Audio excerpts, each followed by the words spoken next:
लड़के की माँ मतलब नरसिंह मेहता की पत्नी, वो भी दुख से मुक्त हो गई, क्योंकि कुछ न कुछ पुराना संस्कार रहा होगा, कोई ऋण रहा होगा, तब मानिक बाई पत्नी बन के उनके पास आई, है ना।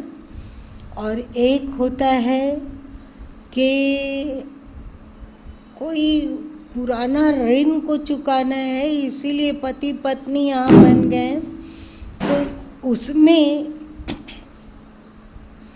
ये जरूरी नहीं होता है कि पति यदि धर्मात्मा है तो पत्नी भी धर्मात्मा हो, अथवा पत्नी धर्मात्मा है तो पति भी धर्मात्मा हो, ये जरूरी नहीं होता है। बहुत भाग्यशाली है वो व्यक्ति घर में पति पत्नी दोनों ही धर्मात्मा हो, ये बहुत कीमती बात है। बड़े भाग्य से ऐसा नसीब होता है कि दोनों जन में एक समान भक्ति भाव है।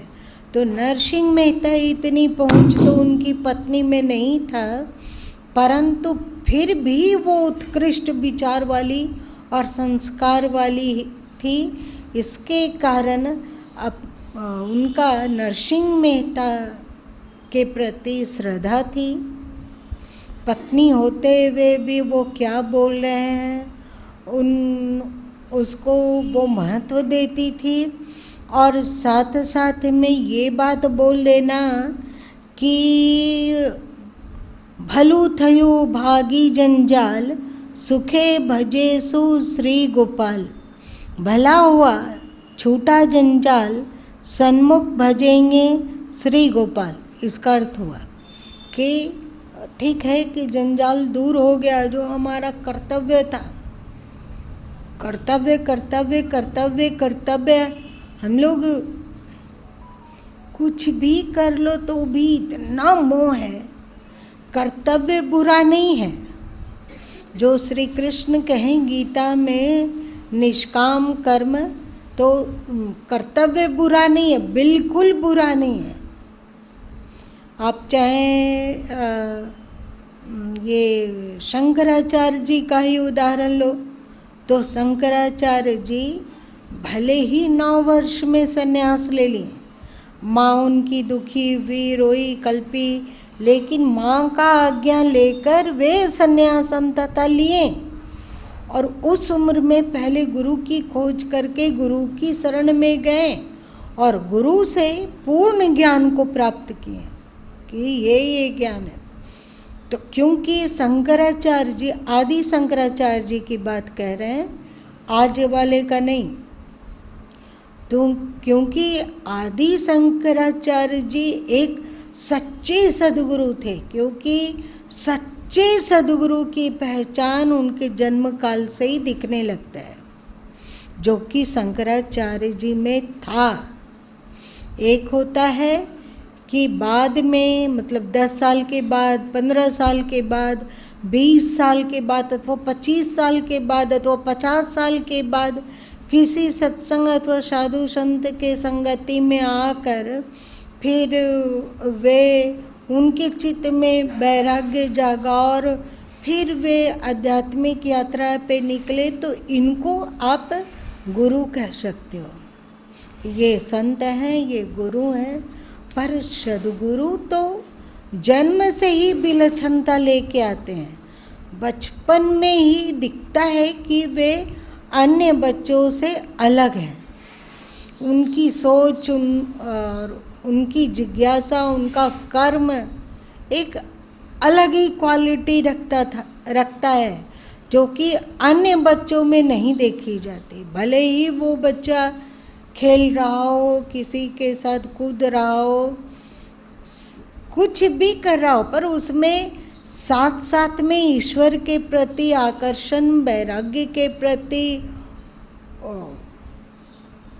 अजीब तरह का खिंचाव सब रहता है बचपन से ही। तो क्योंकि नरसिंह मेहता जब उनकी वाणी अरुद्ध थी और वे संत के पास गए, संत की कृपा से वे गोलोक की यात्रा किए, आया ना पहले, आया तो गोलोक की यात्रा किए। बचपन से उनको शिव भक्ति थी और वही शिव जी उनको गोलोक की यात्रा करवा दिए और उसके बाद वे एकदम कृष्ण भक्त अनन्य हो गए। अनन्य क्या, उनको फनन्य ही कहा जाएगा। भक्ति एक बार आई तो फिर वो छूटी नहीं। भले ही उनका विवाह हो गया हो, भले ही उनके बच्चे हों, परंतु उनके अंतस में अविरल भक्ति बहने लगी। उनका पूर्व जन्म का कोई संस्कार था जो आवरित था, ढका हुआ था, जिसको शिव जी उभार दिए, उकेर दिए और वो एकदम लहलहा के प्रकट हो गया। तो उनकी पत्नी भी संस्कारी थी। इतना बड़ा शोक ये मामूली नहीं है, इतना बड़ा शोक, और फिर भी उनकी पत्नी इससे परे होकर भक्ति और ज्ञान में स्थिर हो पाई। ऐसी पत्नी को अथवा ऐसे पति को, जो भी हो, कोई भी हो, वो ऐसे इंसान को, चाहे वो स्त्री हो या पुरुष, हाथ जोड़कर नमन करना चाहिए। धन्य है। गृहस्थ आश्रम में भी ऐसा होता है क्या? इतनी विरक्ति, इतना धन्य है वो हम लोगों के पूजनीय, चाहे कोई भी हो, स्त्री पुरुष बच्चा बूढ़ा जो भी है, उसमें यदि ये क्वालिटी हो तो वस्तुतः पूरे मानव समाज के लिए वो एक आदर्श है और उनको नमन करना चाहिए।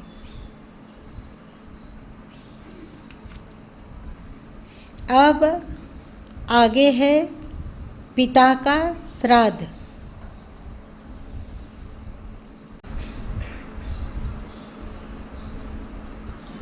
पिता का श्राद्ध। पुत्र वियोग के प्रायः 6 मास बाद पितृपक्ष शुरू हुआ। गुजरात काठियावाड़ में प्रायः सभी लोग पितरों के निमित्त एकोदिष्ट श्राद्ध विधि पूर्वक करके पिंडदान करते हैं और उस दिन ब्राह्मण भोजन कराते हैं। एकोदिष्ट नहीं पता।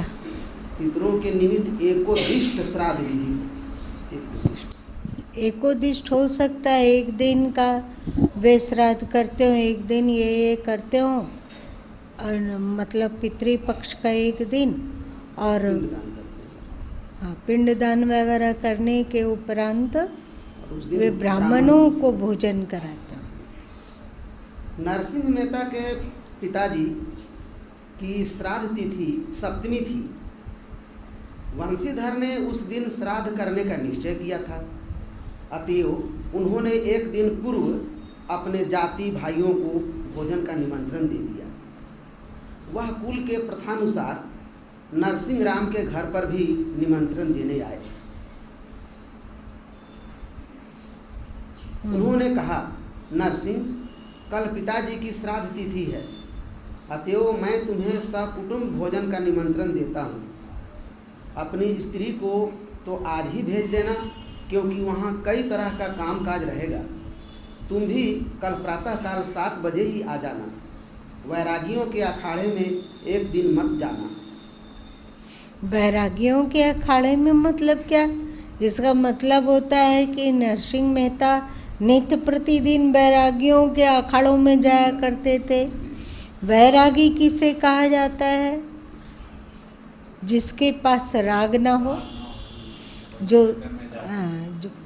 कहीं पे होगा उनका ऐसा अखाड़ा जहाँ सब मिलकर भजन करते होंगे, कीर्तन करते होंगे, अथवा भक्ति ज्ञान वैराग्य की कथा करते होंगे, तो वो नित्य प्रतिदिन वहाँ जाते होंगे।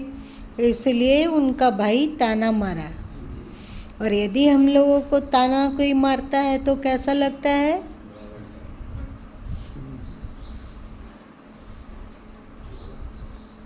बहन लोग, ये लोग बड़े ग्राहक हैं, ताना एक्सेप्ट करने में, हाँ मारने में भी बोल रहे हैं दीदी। क्या होता है? ताना मारने में भी और अच्छा, ताना मारने में भी और एक्सेप्ट करने में भी, दोनों भी बहन लोग माहिर है।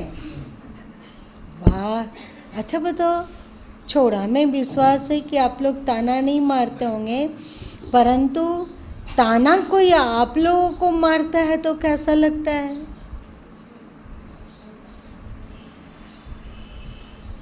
बोलो, लगता है? बुरा लगता है, बुरा लगता है। लेकिन हम लोग यदि धरती के छोटी छोटी बातों से विचलित होएंगे तो फिर आसमान को कैसे छू पाएंगे? इसलिए इन तानों से हम लोगों को, जैसे बरसाती होता है ना वाटर प्रूफ, वैसे ही हम लोगों को ताना प्रूफ बनना होगा। उसकी सोच है, इसलिए वो ऐसा कह रहा है। यदि दुख भी होता हो, अच्छा नहीं लगता हो, तो 5 मिनट, एक मिनट, 2 मिनट, 5 मिनट थोड़ा दुखी हो लो, फिर एकदम नॉर्मल हो जाओ। और जो ताना मार रहा है, मारता हो, उसके प्रति द्वेष मत पकड़ना। असली बात है, बहुत बार कोई ताना मारा तो हम लोग उसको उलट के जवाब तो नहीं देते हैं, पर अंदर में उसके प्रति एक अजीब तरह का चिढ़ अंकित हो जाता है। ताना मारने में तो कितना देर लगता होगा? कोई ताना एक वाक्य का मारता होगा 2-3 सेकंड, 5 सेकंड में एक ताना कोई मार दिया। और यदि हमारा दिल दिमाग उसको ग्रहण कर लिया तो वो सालों तक उसको हम कुरेद के जिंदा रखते हैं। तो बताइए, ताना मारने वाला तो हमें 5 सेकंड में दुख दिया, और हम अपने आप को कितना देर दुख दे रहे हैं? सालों साल अपने आप को सता रहे हैं। ये अच्छी बात है, ये बुद्धिमानी की बात है? बहन लोग बोलो। 5 मिनट लगा उसको ताना, 5 सेकंड लग रहा है ताना मारने में, तो ठीक है, हमें 2 घंटा लगेगा ताना भुलाने में, इससे ज़्यादा नहीं। फिर एकदम नॉर्मल व्यवहार। इसमें द्वेष और चिढ़ और नफरत होने की संभावना है। यदि चिढ़, नफरत और द्वेष अंदर में अटक गया तो वो वैसे ही होगा जैसे पैर में कोई काटी चुभा, और काटी तो टूट के अलग हो गया, पर उसकी अनी, मतलब उसकी नोक अंदर रह गई, तो वो जब तक रहेगी तब तक दुख देगी। ऐसा होता है कि नहीं? होता है। और फिर वो उस हिस्से को गलाने सड़ाना शुरू कर देगी, पकना शुरू हो जाएगा। तो इसीलिए जैसे ही काटी चुभी वो तो निकल गया, टूट के ज़्यादातर काटी बाहर चला गया, पर इतना छोटा कण भी अंदर रह गया तो पकेगा, और एक दिन हो सकता है कि पैर काटना पड़ जाए। इसलिए लोग क्या करते हैं कि काटी चुभी जल्दी से निकालने का कोशिश करते हैं, और फिर यदि अनी उसके अंदर रह गई हो पैर के अंदर, तो डॉक्टर के पास जाते हैं कि किसी भी तरह इसको चीर के निकाल दो, है ना। अगर वो रह गई अंदर तो बस हो गया, कहानी ख़त्म, पैर की कहानी ख़त्म। इसलिए तानों को अपने अंतस में मत ठहरने देना। और जब ताने ठहरेंगे नहीं, हाँ, एक बात आपको बोध हो गया कि इसका आपके प्रति अच्छा भाव नहीं है, ये जान ली, तो आप सावधान भले उससे रहो, पर उसे द्वेष दुश्मनी मत करो। द्वेष दुश्मनी नहीं, सावधान रहो। सावधान रहना व्यवहार की आवश्यकता है, पर द्वेष दुश्मनी नहीं। यदि सामने वो आ जाता हो तो हमारा जो राम नाम राम सलाम है वो होना चाहिए। यदि कोई तीज त्यौहार हो और हम सब अगल बगल को बुला रहे हैं तो ताना मारने वाले को भी बुलाना चाहिए, क्योंकि वो भी आपके पड़ोस में। आप दो नीति रीति मत करें, अपने अंतस को फिर से सावधान होते हुए भी राग द्वेष मुक्त नफरत मुक्त करें। ठीक है ना, आगे बढ़िए।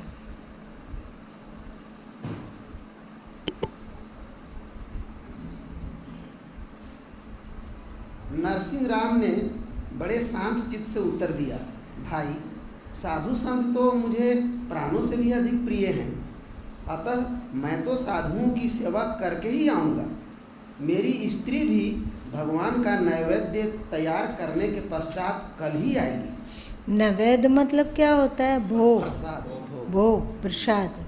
जो वैष्णव लोग जो होते हैं, बहुत सारे मंदिरों में, बहुत सारे घरों में ऐसा है कि वे विग्रह का भोग लगा के ही कुछ करते हैं। बचपन की एक घटना याद आ रही है।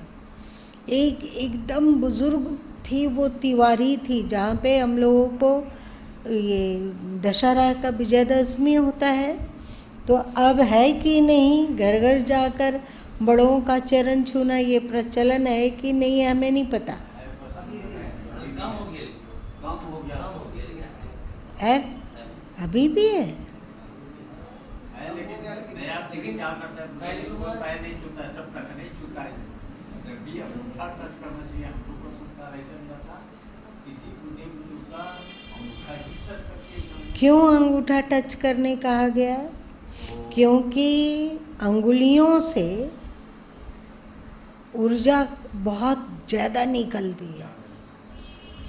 इसलिए जब संत लोगों का चरणामृत लेने का प्रचलन था तो उनके अंगूठे का ही प्रक्षालन किया जाता था। अंगूठे का प्रक्षालन करके उस जल को लोग बड़े ही श्रद्धा और भक्ति पूर्वक अपने सिर में लगाकर, आँख में लगाकर पान किया करते थे। पहले के लोग उस चरणामृत को अपने घरों में रखते थे, और जैसे गंगा जल को हम लोग बचा के रखते हैं, वैसे ही उस चरणामृत को ख़त्म नहीं होने देते, तो उसमें हमेशा जल मिलाते रहते थे।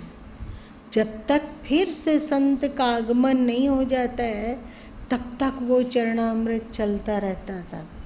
और मृत्यु काल में उसी चरणामृत को मृत्योन्मुख व्यक्ति के मुख में डाला जाता था। पहले ऐसा था। अभी भी बहुत सारे घर में, जैसे मारवाड़ी समाज में है कि वे अपने घरों में लड्डू गोपाल जी को विराजित करते हैं ना, बाल गोपाल को। तो बहुत अधिक सेवा, सुबह जलपान के लिए उनका भोग चाहिए, उनको भोग लगाना है, दोपहर को भोग लगाना है, शाम को भोग लगाना है। रात्रि काल में उनके लिए मच्छरदानी वगैरह ठीक करके, छोटा सा मच्छरदानी वगैरह ठीक करके लड्डू गोपाल जी को वहाँ रखा जाता है। फिर सुबह उठेंगे लड्डू गोपाल जी, तो क्योंकि वे बालक हैं तो उनको सुबह सुबह भूख लग जाएगी, तो उनको ज़्यादा देर भूखा ना रहना पड़े। हो सकता है उनको 4 ही बजे भूख लग जाएगी, तो भूखे कैसे रहने देंगे। तो रात्रि काल में ही उनका दत्वन, मंजन, चाहे ब्रश, मंजन, 1 लोटा पानी, और साथ साथ में कुछ भोग का चीज़, सूखा चीज़, जैसे मेवा है, किशमिश है, काजू है, अखरोट है, बादाम है इत्यादि को एक छोटा सा कटोरी में रख के ढक देती है, और कहती है कि लड्डू गोपाल जी आप सुबह स्नान आदि कर लीजिएगा, ब्रश कर लीजिएगा, यदि आपको भूख लग जाती हो तो यहाँ मेवा रख रहे हैं, आप पा लीजिएगा। फिर जब पर्दा खोला जाता है और लड्डू गोपाल जी जागते हैं तो फिर सारा मच्छरदानी उठाना, उनका ऐसो बिछावन वगैरह समेटना और फिर लड्डू गोपाल जी को उनके सिंहासन पे विराजित करना, क्योंकि अब वो स्नान आदि करके फ्रेश हो गए हैं। अब है कि नित्य प्रतिदिन उनका वस्त्र तो गंदा ही रहता है, गंदा हो गया, कल जो पहने वे आज गंदा हो गया। हम लोग वस्त्र बदल रहे हैं तो उनको भी वस्त्र बदलना चाहिए, तो उनके वस्त्र को बदलना, फिर से धुला हुआ वस्त्र को पहनाना और फिर से उनका पूजन आरती करना, चंदन वगैरह समर्पित करना और पूजन करके पुष्प चढ़ा के तुलसी चढ़ा के आरती करने के उपरांत फिर से जल्दी से भोग लगाना, जिससे वे भूखे ना रहें। ये बड़ी सेवा वे लोग रखते हैं।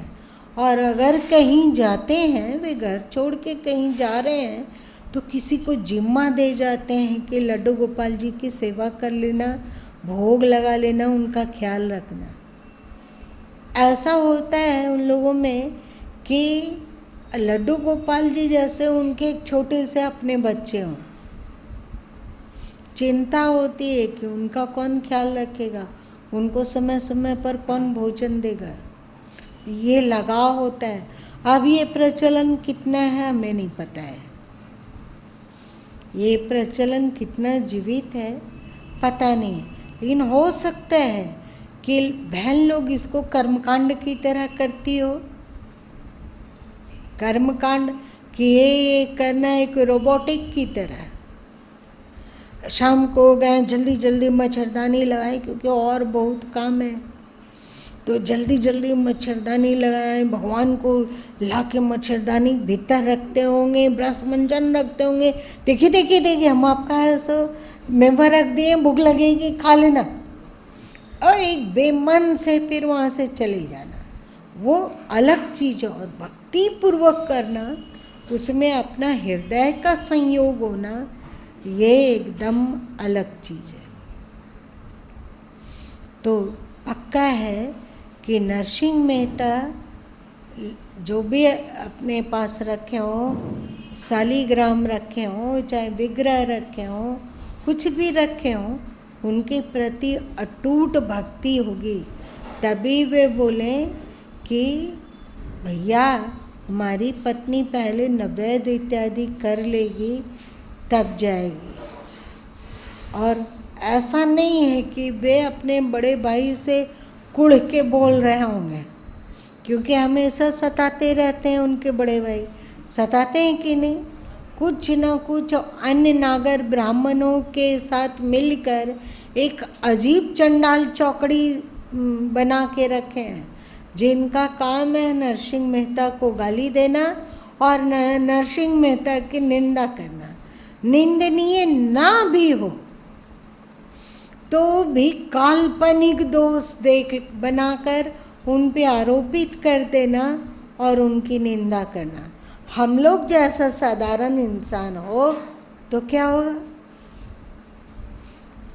भैया हम आपके पास नहीं जाएंगे, हम आपको अच्छा से पहचानते हैं, आप हमको नीचा दिखाना चाहते हैं ना, हम उतने बेवकूफ़ नहीं हैं, जाइए आप अपने अन्य लोगों को खिलाइए पिलाइए, हमें कोई मतलब नहीं है आपसे। ऐसा हम लोग कह सकते हैं। लेकिन नरसिंह मेहता के दिल में उनके प्रति चिढ़ नहीं है, ये बड़ी कीमती बात है, बहुत कीमती बात है कि आप किसी की 10 साल 15 अपने बेटे का कितने उम्र में वे विवाह किए हैं, 9-10 साल शायद, पहले बाल विवाह होता था, तो और अभी वे बेटा उनका जा चुका है, बचपन से सताए हैं उनके भाई और भौजाई, वही लोग तो निकाल दिए हैं, और 10-15 साल तक उनका अभी तक चंडाल चौकड़ी बैठती है और एक ही काम है सबको जमा होकर निंदा करना। अब नरसिंह मेहता में कौन सा दोष होगा जो निंदा कर रहे हैं? उन लोग के पास ना खाने मांगने जाते हैं, ना और कोई फरमाइश करते हैं कि आप हमें 1-2 जोड़ा कपड़ा दे दो। ऐसी भी कोई बात नहीं। भूखे रहें चाहे भरपेट खाएं, मेवा मिष्टान खाएं चाहे भुंजा फड़ी खाएं, जो भी है वो अपने तरीके से कर रहे हैं, तो निंदा करने की क्या आवश्यकता है? और ये एक व्यक्ति यदि टोकरी में एक आम सड़ता है, यदि उसको ना निकाला जाए तो पूरा टोकरी का आम सड़ जाता है, होता है ना। तो वैसे ही उनके चांडाल चौकड़ी में, क्योंकि उनके भाई थे और वो कुड़ते रहते थे और उतने नागर ब्राह्मण, क्योंकि बेधनी थे, दीवान थे, तो नरसिंह मेहता के पास कौन आएगा? दीवान भाई को छोड़कर कौन नागर ब्राह्मण उनके शरण में जाएगा? तो एक संगठित चांडाल चौकड़ी, उनका काम है कि नित्य प्रतिदिन चबूतरे पर, मतलब नगर के चबूतरे पर बैठना एक जगह, और 5-10 आदमी खड़े भी होंगे, और क्या करना है? नरसिंह मेहता की निंदा करना है। रोज रोज कहाँ से मिलती होगी निंदा करने वाली बात? मनगढ़ंत तो ये हुआ वो हुआ, क्योंकि गुरु माँ इसका फेस किए हैं, बहुत अच्छा से फेस किए। जो विरोधी जन थे वे लोग एक जगह बैठते थे और टटक के निंदा होती थी। और तो और यदि घर में पहले जब गुरु माँ बच्चे थे तो उस समय साधु संत भी आया करते थे, तो फिर वो साधु संत के पास फिर से वही चांडाल चौकड़ी बैठी और गुरु माँ की निंदा शुरू कर रहे हैं। तो साधु संत लोग जो आते थे उनको भी लगता था कि रे वो तो पक्का है कि बहुत दुष्ट होंगे, बेमतलब का काम करते होंगे, तभी इतनी, वे भी उनके स्वर में स्वर मिलाकर निंदा करते थे। बेमतलब का आरोप प्रत्यारोप लगाना, जिसका कोई सिंग पूंछ हाथ पैर नाखून बाल दांत मुंह कुछ भी नहीं है, लेकिन निंदा हो रही और हो रही और हो रही, हो रही और हो रही है। इतना ही नहीं, ये तो आप बहुत छोटी बात बोल रहे हैं। अजीब अजीब तरह की निंदा, अजीब अजीब। जैसे एक उदाहरण देते हैं, गुरु माँ एकदम निकल ही गए, तो एक उदाहरण कि वे नेपाल से स्मगलिंग करते हैं और वहाँ से मेवा लाकर इधर बेचते हैं। अब बताइए ये कैसे निंदा हुई?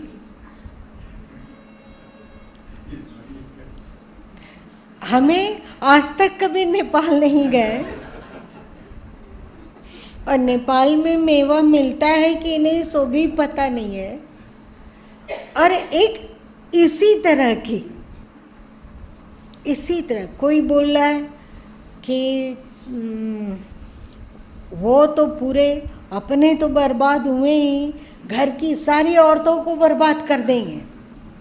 हम लोगों को हर स्थिति में अपने अपने घर की औरतों को कंट्रोल करके रखना है। क्या पता उन लोग की औरतें आ रही हैं तो उनको क्या चीज़ पट्टी पढ़ाया जा रहा है कि तुम अपने पति से लड़ो झगड़ो, बेटा लोग को मत देखो। ऐसा तो कभी पता भी नहीं है कि ऐसा पट्टी पढ़ाया जाता है। इसी तरह की और भी बहुत अजीब तरह की घिनौनी से घिनौनी निंदा और आरोप वे लोग किए हैं। और उस समय गुरु माँ की मन स्थिति क्या थी? गुरु माँ सोचते थे कि हे भगवान, आप मेरे लिए इतने व्याकुल हो गए कि हमारे बाधक कर्मों को काटने के लिए इस रूप में आ गए और ऐसे ऐसे उन लोगों को प्रेरणा दे रहे हैं कि वे निंदा करें, जिससे कि हमारा विगत जन्मों का ढेर सारा कुछ बाधक कर्म हुआ जिससे हम आपसे नहीं मिल पाते होंगे, हमारा और आपका मिलना दोबार होता होगा, इसलिए आप इस रूप में आ गए, ऐसा लगता था। और कभी कभी तो ऐसा लगने लग जाता था कि यदि कोई निंदक व्यक्ति आँख के सामने आ जाता था तो उसके प्रति बहुत प्रेम उमड़ता था। क्यों? लगता था कि पूर्व काल के अनदेखे कर्म, जो कि पता नहीं है, कुछ बाधक कर्म होगा, अनदेखे कर्म मतलब जो पक्का है कि बाधक कर्म मतलब गलत कर्म होगा, कोई दोष होगा, कोई पाप होगा, पता नहीं कुछ तो होगा, कोई कुसंस्कार होगा। तो माँ बाप भी अपने बच्चों का पाप शेयर नहीं करते हैं, उसकी कमाई ले लेंगे पर उसके पाप को एकदम लेने के लिए कोई तैयार नहीं, माँ बाप नहीं और गुरु भी नहीं ले सकते हैं। गुरु कहेंगे तेरा कर्म तू जान। गुरु न पाप को ले सकते हैं, न माँ बाप ले सकते हैं, और भगवान कहते हैं तूने पाप किया तू भोग, फिर मेरे पास आ। वे भी नहीं लेते हैं और निंदक ले लेते हैं।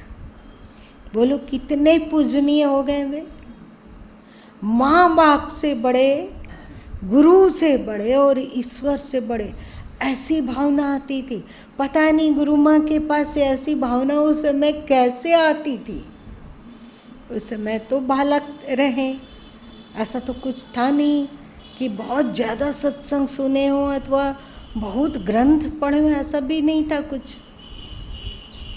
लेकिन यही भावना आती थी और लगता था उसको देखते के साथ, मतलब निंदक को देखते के साथ अंदर में ऐसी व्याकुलता होती थी कि कैसे उनके चरण को पकड़ लें।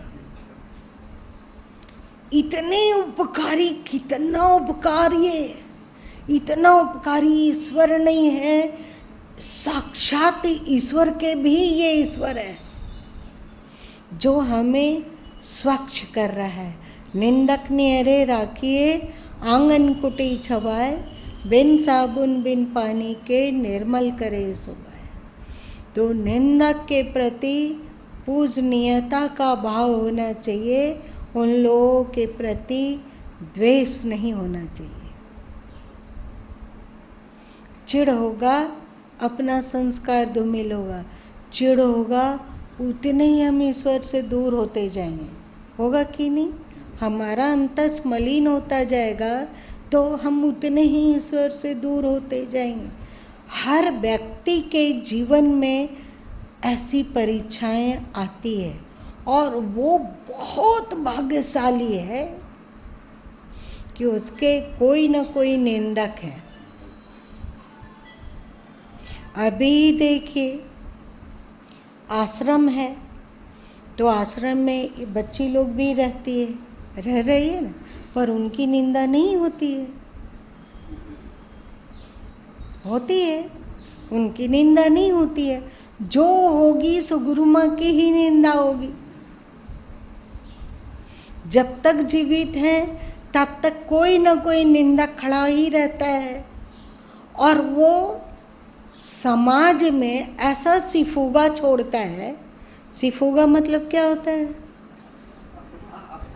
अफवाह, मतलब बच्चा लोग जो नहीं, फेन वाला चीज़ कुछ रहता है उसमें, साबुन का पानी, उसमें कोई नाली डुबा के, ये कोको कोला जैसा नाली, उसको खींचो और फू उड़ा दो। वैसे जा के वहाँ निंदा, वहाँ बैठकी हो रही है, वहाँ बैठकी हो रही है, और गुरु माँ को कोई ना कोई बता ही देता है कि अभी वो व्यक्ति ऐसा कर रहा है, और जब वो व्यक्ति गुरु माँ के सामने आता है तो उसको एहसास भी नहीं होता है कि गुरु माँ इस बात को जानते हैं कि कहाँ कहाँ निंदा करके आए हैं। उसको लगता है कि गुरु माँ तो कुछ नहीं जान रहे हैं। तभी इतना प्रेम, इतना अपनापन, जैसे पहले वैसे आप आज। ऐसे भाग्यशाली बहुत, मतलब निंदा करने वाला कोई ना कोई खड़ा रहे, ये बड़े भाग्य की बात है। और ये बच्चे, जैसे कि पेड़ की छाया में कोई रहता है तो सारा धूप और पानी पेड़ सहता है, उसके नीचे बैठने वाला यात्री नहीं। वैसे ये बच्चे लोग सुरक्षित हैं और पेड़ बन के ये छत्र छाया में है, और एक जना निंदा भी सह लो और किसी की आलोचना, किसी का अफवाह, कुछ चालू ही रहता है। कुछ चालू ही रहता है। अजीब अजीब तरह की निंदा, अजीब अजीब तरह का।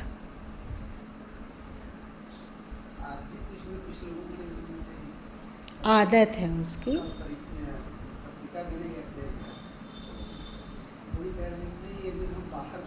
आश्रम के बाहर खड़े थे, तो बहुत पहले की बात है, वहाँ पर प्रवचन चल रहा था, तो लगा कि कबीर साहब जो है सनातन धर्म से बिल्कुल हट करके वहाँ होता है, तो अच्छा नहीं लगा।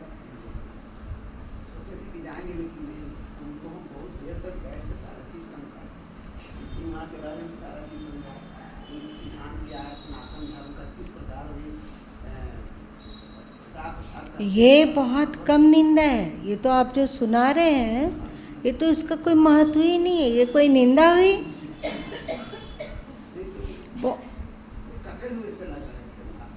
हाँ, स्वाभाविक है। उनको कोई बताएगा, कोई समझाएगा। बहुत सारे लोग कहते हैं कहाँ जा रहे हैं, तो कबीर ज्ञान में। अरे वो तो मौरी लोग का आश्रम है। अरे भाई एक बार आके तो देखो। बहुत लोग बोलते हैं, तो आप आकर तो देखो कि जो मौरी नहीं है उनको उतना ही सम्मान मिलता है या कम मिलता है। आप एक बार आके निरीक्षण करो कि जितना गुरु माँ मौरी लोग को अपना मान रहे हैं, उतना ही सबको मान रहे हैं। ऐसा हो रहा है कि विषमता हो रहा है। अजीब अजीब। एक और,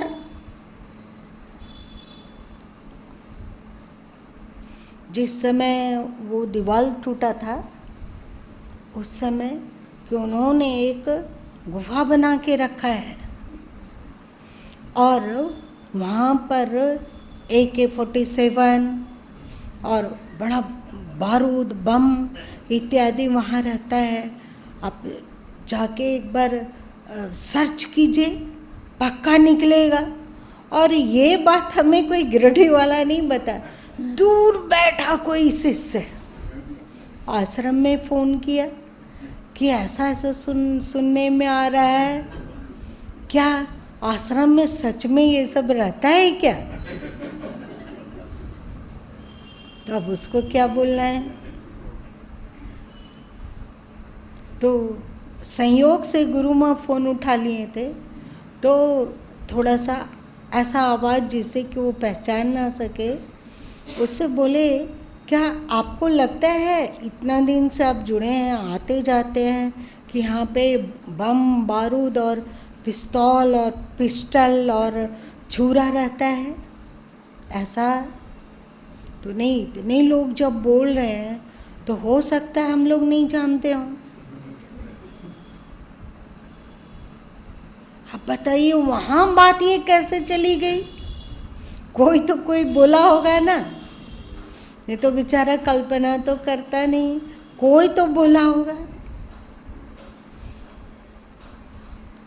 इसी तरह की बेतुकी बेतुकी बेतुकी बातें जिसका कोई सिर पैर नहीं है। ये बहुत छोटा निंदा भी आपको सुनाए, इससे बहुत भयानक निंदा। यदि हम लोग उसको पकड़ के बैठेंगे तो अध्यात्म में एक कदम भी आगे नहीं बढ़ सकेंगे। उस निंदा को पकड़ के बैठोगे और वो दिमाग में चलता रहे और उसके कारण आपका राग द्वेष बना रहे, तो फिर अध्यात्म में एक जरा आगे नहीं बढ़ सकोगे, एक जरा आगे नहीं बढ़ सकोगे।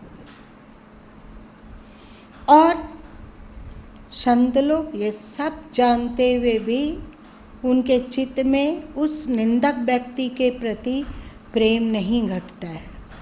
उसका भला हो, वो सुखी रहे, उसको सद्बुद्धि मिले, क्योंकि यदि सद्बुद्धि नहीं मिलेगी तो निंदा करने के लिए कितना दिमाग में जोर डालना पड़ता होगा।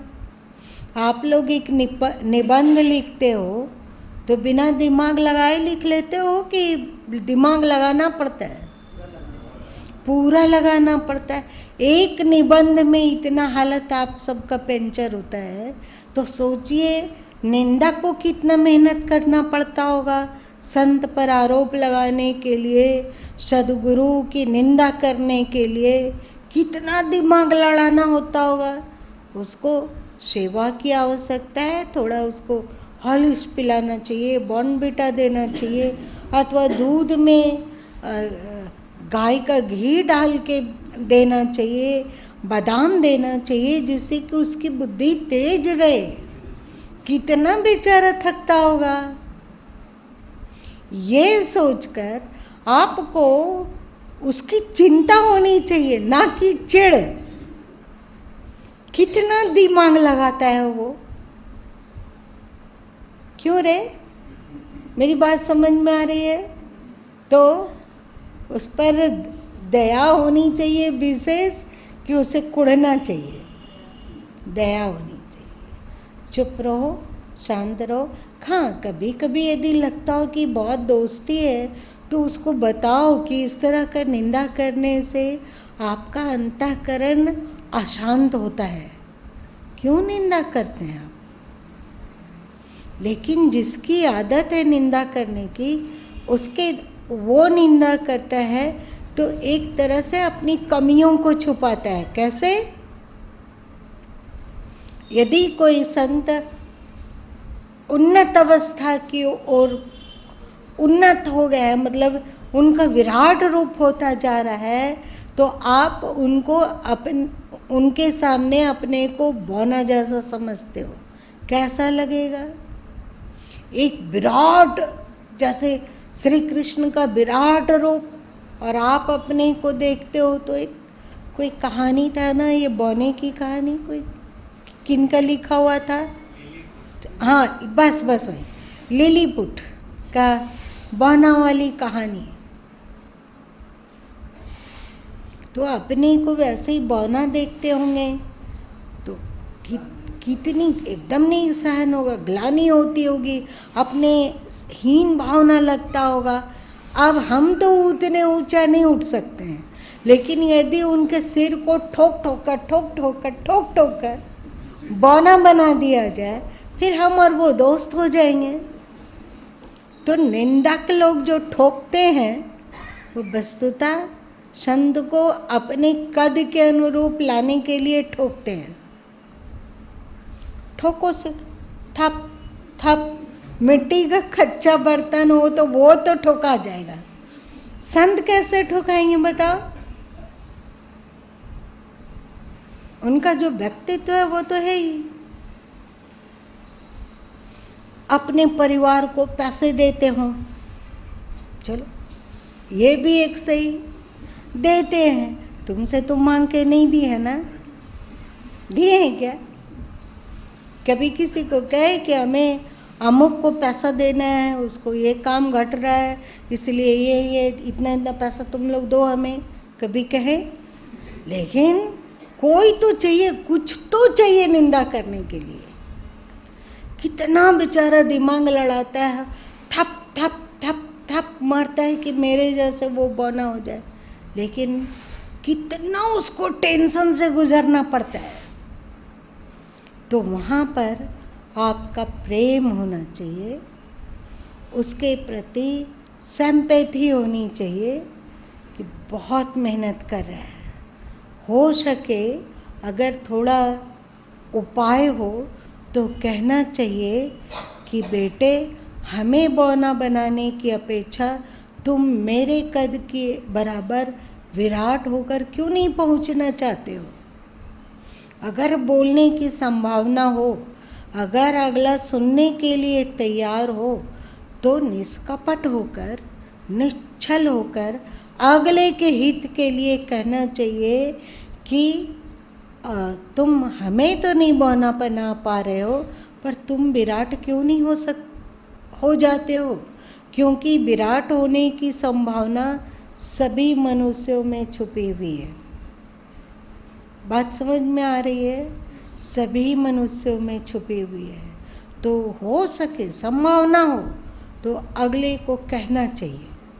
मानता हो तो ठीक, ना मानता हो तो ठीक।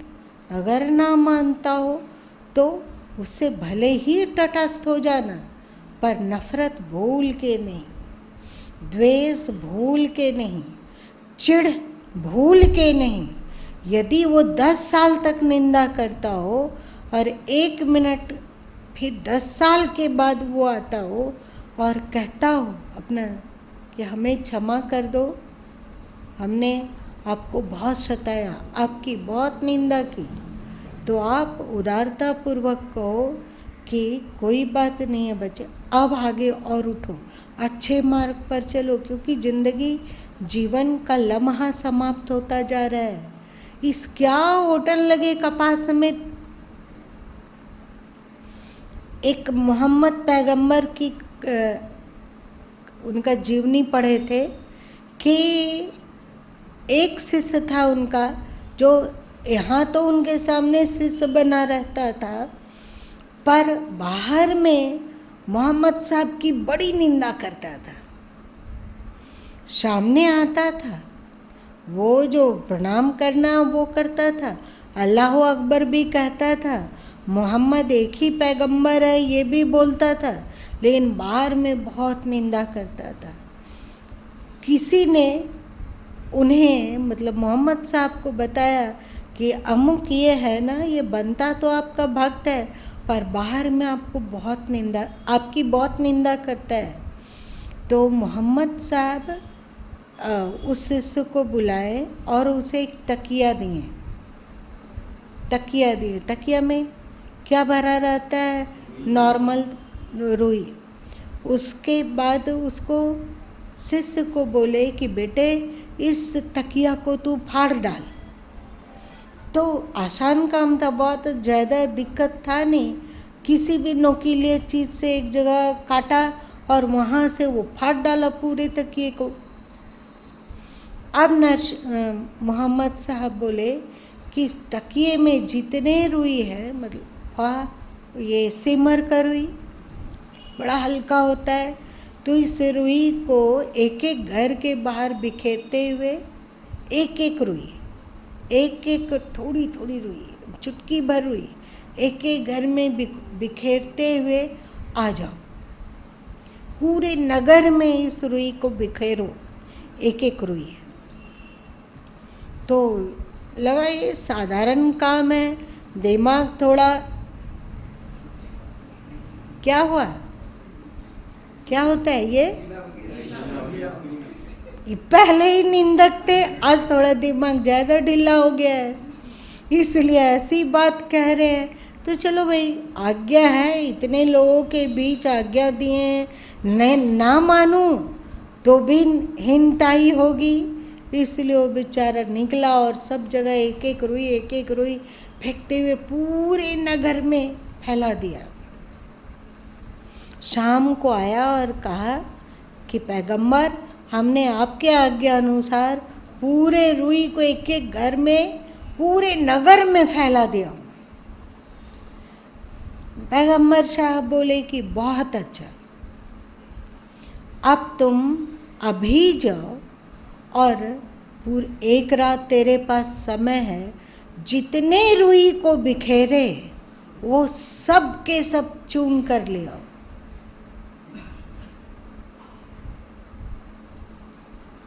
व्यक्ति बोला कि ऐसा कैसे हो सकता है, सब रुई कहाँ से आएगा, रुई कहाँ से कहाँ उड़ के चली गई होगी, उसका कोई और छोर नहीं है, कहाँ गई, सब जगह पहुँचना संभव है क्या? असंभव, असंभव है, एकदम असंभव है। तो पैगंबर साहब बोले कि तू जो निंदा करता फिरता है, ये उन सच्चाई नहीं जानते हो तब निंदा कर रहे हो, और जिस दिन तुम सच्चाई जान जाओगे उस दिन चाहोगे कि जितना तुम निंदा किए हो और वो निंदा कहाँ कहाँ तक फैल के चली गई, उस निंदा को तुम चाहोगे कि सब समेट लें और उनका गुणगान करें, तो वो निंदा का जो तूने रुई छोड़ा कभी समेट पाएगा? बात समझ में आ रही है? इसीलिए सदगुरु कबीर साहब साखी ग्रंथ में एक निंदक का अंक रखे हुए हैं, उसमें कहते हैं वे कि 65 तीर्थ नहा लो, लेकिन निंदा के पाप से बच नहीं सकोगे। निंदा का पाप कहीं तुम्हें नहीं छोड़ेगा, चाहे तुम कितने भी भगवान की भक्ति करो और सब तीर्थ नदियों में डुबकी लगा लो और करोड़ों रुपए दान कर दो, हीरा मोती को दान करो, लेकिन निंदा जो है वो उसका पाप धुलता नहीं है। क्योंकि आपने निंदा किया 5 व्यक्ति के सामने और वो 5 व्यक्ति 50 व्यक्ति के पास पहुंचा दिया है, और 50 व्यक्ति 500 आदमी तक पहुंचा दिया, और 500 आदमी 5000 व्यक्ति तक पहुंचाया, और केवल यही नहीं, दूर दूर तक वो निंदा को फैला दिया। अब उस निंदा को तुम समेटना चाहो तो समेट नहीं सकोगे, इसलिए निंदा के पाप को धोना असंभव है, उसको भोगना ही पड़ता है। इसलिए जहाँ सत्संगियों को निंदा कदापि नहीं करनी चाहिए, और संत सद्गुरु हों, साधक हों, चाहे वो गृहस्थ हो या विरक्त हो, निंदक से कभी भी द्वेष नहीं करना चाहिए। आंगन कुटी छवाए, बिन साबुन बिन पानी के, निर्मल करे सब। उसके प्रति द्वेष मत करो, वो थका हुआ, हारा हुआ, हीन भावना से ग्रसित व्यक्ति है, उस पर दया करो। दोनों का अलग अलग क्षेत्र है।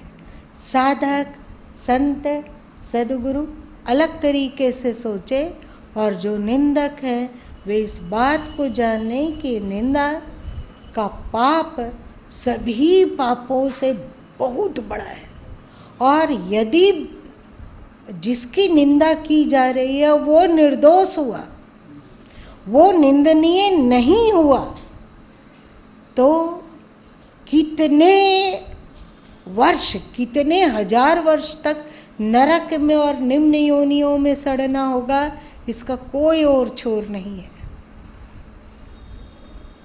आप सुनी सुनाई बात पर निंदा करते हो, निंदनीय नहीं है, पर काल्पनिक आरोप लगा के उनकी निंदा करते हो, इस पाप का तो कोई प्रायश्चित ही नहीं है। इसलिए इस तरह के पगलपने से अपने आप को हर साधकों को बचाना चाहिए। ठीक है, हर साधकों को अपने आप को बचाना चाहिए। घर गृहस्थी है, मान लो अब तो सब कोई अलग अलग रहता है, 4 भाई है तो चारों भाई का अलग अलग घर है, अलग, किसी का एक साथ खाना पीना नहीं बनता है। लेकिन यदि एक घर में रहते हो तो हम लोग एक दूसरे पर आरोप प्रत्यारोप लगाते हैं ना, कि अगला व्यक्ति ऐसा करता है, ऐसा करता है, ऐसा करता है। यदि वो व्यक्ति वैसा वैसा वैसा नहीं कर रहा हो तो तुमको बहुत बड़ा दोष लगेगा। इसलिए निंदा करने से पहले 1000 बार सोच लो, और निंदक से नफरत करने के पहले भी 1000 बार सोच लो, कि उससे भी अपना ही अंतःकरण मलिन होगा। ठीक है, आज इतना ही रहने देते। उनको समझाए ना माँ का जो सिद्धांत है और जो काम खिलाफ है उनको बताए, तो फिर उनका दिमाग बिल्कुल ही अच्छा तो होता है गलत काम के। हाँ, तो उस गलतफहमी को किसी ने फैलाया ही है, वो उसके दिमाग की उपज नहीं है। एक दिमाग में उपजता है और वो हजारों दिमागों को सड़ाता है। एक कोरोना वायरस की तरह ही है ये बहुत ज़्यादा छुआछूत है इसमें। लोग निंदा के समय में अपनी बुद्धि को कहाँ, किस खाड़ी में, अरब की खाड़ी में या बंगाल की खाड़ी में बहाते हैं पता नहीं, और सुनकर उसके पीछे भेड़िया धसान वाली कथा। एक भेड़ का झुंड उधर जा रहा है इसलिए हमको भी उधर जाना है। इस पगलपने में बिल्कुल नहीं पड़ना। निंदक और जो निंदा सुन रहा है वो दोनों को सावधान रहना चाहिए। जिसकी निंदा की जा रही है उसको भी सावधान रहना चाहिए कि अपने दिमाग में सड़न पैदा करने वाले वायरस को घुसने ना दे, अपनी इम्यूनिटी को मजबूत बनाए। ठीक है।